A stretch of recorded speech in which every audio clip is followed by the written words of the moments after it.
Imos ca información deportiva. O Taragoño e Outes disputarán a vindeira campaña a segunda división galega feminina. As rianxeiras selaron o seu ascenso ao vencer ao Xuventuaguiño e o Outes tras empatar co Cabana. O fútbol deixou celebracións de última hora na terceira división galega feminina. O grupo 3 e o 5 viviron unha última xornada de moita emoción na que dous equipos da comarca selaron o seu pasaporte para a segunda división galega.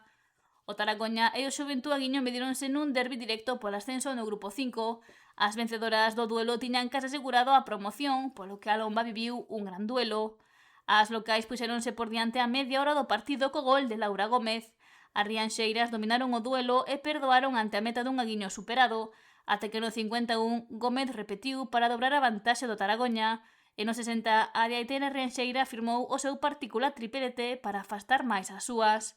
O Xuventú contestou con 3-1 obra de Sabela Grela, apenas 2 minutos despois. Intentaron achegarse máis ao marcador, pero sen éxito.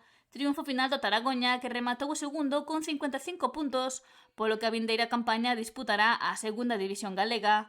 O Aguiño quedouse fora da promoción ao finalizar cuarto. O Escola de Fútbol Municipal Concello de Boiro B tamén enmarcado no grupo 5 quedou sétimo, mentres que o Sonnoia Portus Apostoli foi noveno.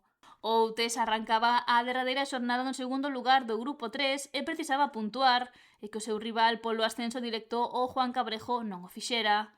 O municipal do Conchido encheuse de afeccionados que empurraron as súas nun encontro que comezou de cara. Laura Lires non perdoou e abriu a lata antes de cumprirse o cuarto de hora de xogo, mínima vantaxe co que as locais chegaron ao descanso. Na segunda metade o Cabana saiu máis entoado e no 64 colocou as táboas para darlle a volta ao marcador no minuto 70. O Outes non tardou en responder e grazas ao gol de Candela Camaño no 72 puxeron novamente o empate. Igualdade que xa non se rompería. As outienses fixéronse cun importante punto para pechar a campaña segundas e ascender directamente á segunda división, fito celebrado no campo e polo Concello.